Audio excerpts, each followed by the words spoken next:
Saudara-saudara tahu kapan harusnya tadi kita mulai nyanyi? Atau ada yang pernah mengalami hal serupa di dalam ibadah? Di awal, intronya megah. Banyak dari kita yang sudah bisa mengenali lagunya. Karena ini adalah lagu yang terkenal. Jadi orang tentu sudah sangat familiar dengan lagu ini. Diawali dengan intro yang megah, menggelegar, disusul dengan alunan string yang menggambarkan keindahan dari lagu ini. Tapi, umat nggak ngerti, kapan ini mulai nyanyi? Ada yang udah ambil nafas, ancang-ancang, ternyata nggak jadi. Ambil ancang-ancang lagi, nggak jadi lagi. Nah, mari kita melihat bagaimana kaum Lewi bermusik dalam ibadah-ibadah Israel di Perjanjian Lama.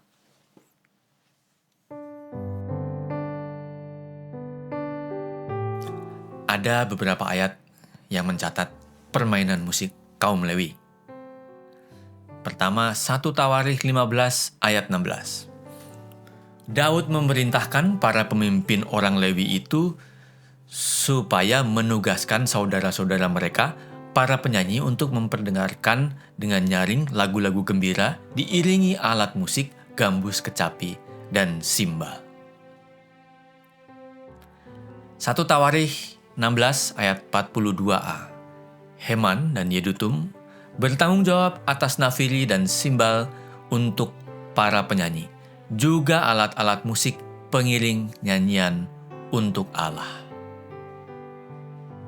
2 Tawarikh 7 ayat 6a.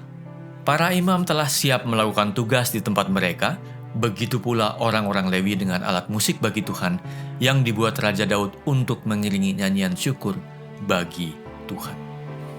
2 Tawarikh 29 ayat 27b. Pada saat kurban bakaran mulai dipersembahkan, nyanyian bagi Tuhan pun dimulai bersama bunyi nafiri dengan iringan alat musik Daud, Raja Israel. Alkitab tidak mencatat secara spesifik mengenai teknis permainan kaum Lewi. Namun demikian, Alkitab mencatat fungsi dari alat-alat musik yang ada pada saat itu, yaitu sebagai pengiring nyanyian. Musik bisa dibagi menjadi berbagai macam jenis sesuai kategori yang dipakai untuk membaginya. Mulai dari genre musik, format musik. Namun kali ini saya akan membagi musik berdasarkan kategori fungsi atau tujuan musik itu dimainkan. Kategori pertama yaitu seni yang bertujuan atau terarah pada seni itu sendiri. Praktisnya bisa kita katakan sebagai seni murni. Menurut Kamus Besar Bahasa Indonesia, seni murni mengutamakan sifat estetikanya dibandingkan kegunaannya dalam kehidupan sehari-hari. Contoh dalam bidang musik adalah musik yang ditampilkan dalam sebuah konser atau pertunjukan.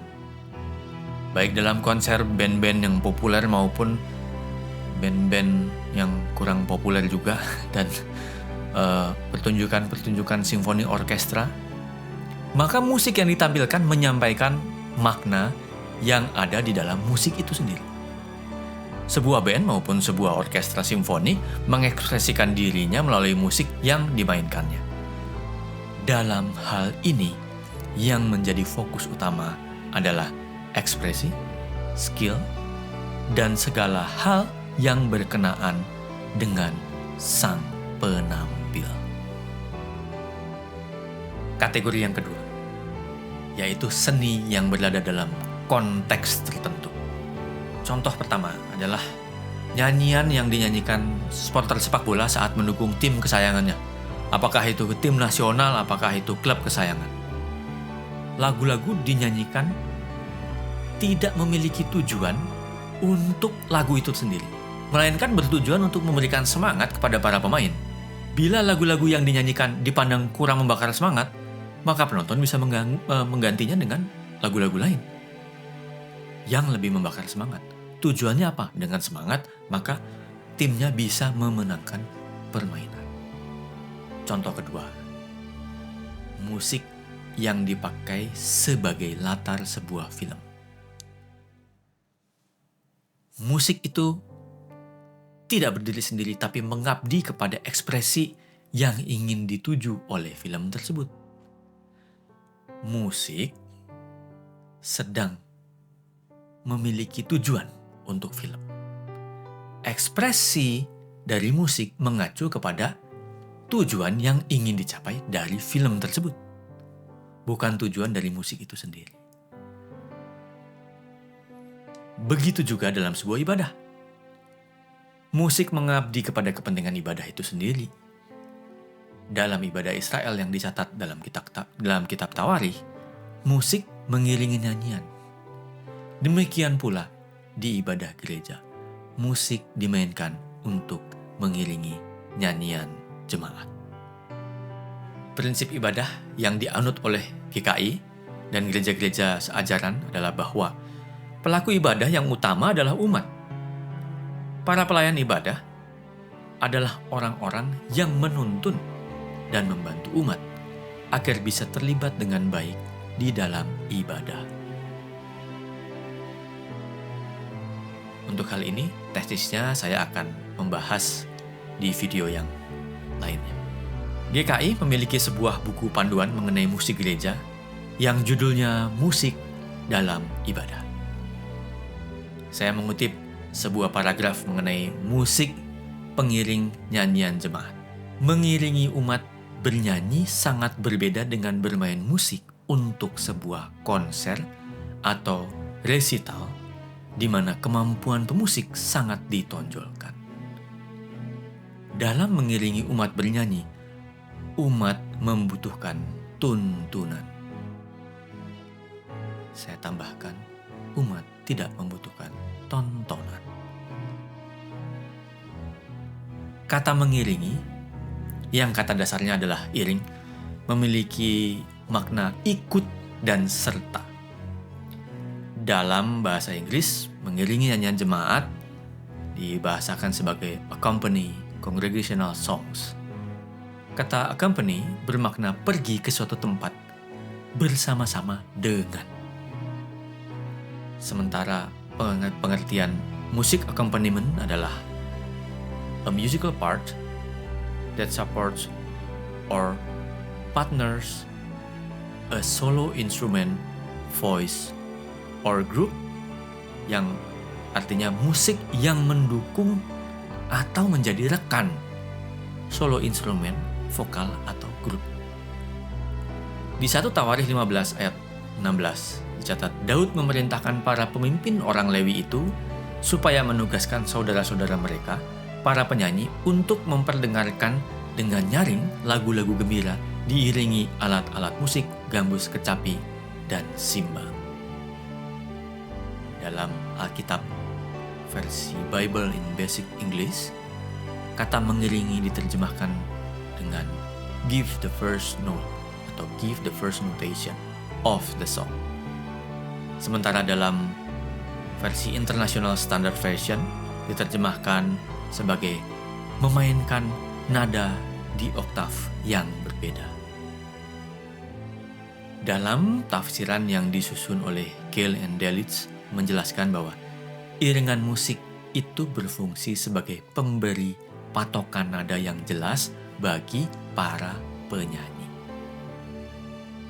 Dari beberapa penjabaran makna yang sudah disampaikan tadi, kata mengiringi dalam konteks nyanyian jemaat tidak berarti sebagai pengikut, namun sebagai sesuatu yang berjalan beserta dan memberikan tuntunan. Maka peran musik dalam ibadah adalah musik yang beriringan atau mengalun atau berdendang bersama dan memberikan tuntunan kepada umat dalam bernyanyi. Musik hadir bersama umat dan memberikan tuntunan. Kehadirannya bersama umat tidak dalam arti mendominasi, namun menuntun. Maka dari itu, pemusik gereja yang baik adalah pemusik yang bisa menghadirkan musik yang berjalan beriringan serta menuntun umat. Untuk mencapai tahap ini, maka diperlukan kemampuan dan spesifikasi khusus dari para pemusik. Dalam video ini, saya juga akan membahas mengenai peran paduan suara dalam ibadah. Seiring dengan pemahaman mengenai pemusik gereja, maka peran paduan suara dalam ibadah adalah bernyanyi bersama dan memberikan tuntunan kepada umat dalam nyanyian jemaat. Buku Panduan Musik Gereja yang diterbitkan Sinode GKI juga memiliki pemahaman yang sama. Bahkan lebih jauh lagi, ada bagian dari buku ini yang menyebutkan bahwa paduan suara yang utama dan terpenting di dalam ibadah adalah umat. Hal ini ditekankan karena, saya kutip lagi, pelayanan paduan suara di banyak jemaat seringkali masih kurang terintegrasi dengan ibadah. Paduan suara dipandang sebagai kelompok penyanyi yang tugasnya hanya tampil atau mengisi sebuah nyanyian polifonik sesudah khotbah disampaikan. Akibatnya, kita melihat banyak gereja yang paduan suaranya hebat, namun nyanyian jemaatnya sekarat. Masih mending paduan suaranya hebat, nyanyian jemaatnya sekarat, daripada nyanyian jemaatnya sekarat, paduan suaranya juga tidak hebat-hebat alias biasa saja. Nah, saya mengutip lagi, pemahaman lama bahwa paduan suara adalah kelompok eksklusif yang terpisah dari umat sudah selayaknya ditinggalkan. Paduan suara perlu memandang dirinya sebagai bagian integral dari umat. Ia perlu kembali pada fungsi utama sebagai kelompok yang memimpin sekaligus menolong umat bernyanyi, sekaligus memperindah dan memperkaya nyanyian jemaat. Namun demikian, apakah paduan suara yang melayani dengan cara mempersembahkan pujian setelah atau sebelum khotbah itu perlu dihilangkan atau dialihfungsikan? Sah-sah saja bagi paduan suara atau kelompok vokal untuk melayani dalam bentuk persembahan pujian atau kesaksian pujian atau disebut dengan nama-nama lainnya. Namun demikian, alangkah lebih baik jika persembahan pujian itu dilakukan setelah paduan suara atau kelompok vokal tersebut menjalankan tugas utamanya, yaitu sebagai kantori atau pemandu nyanyian jemaat. Kembali saya mengutip buku yang diterbitkan oleh Sinode GKI.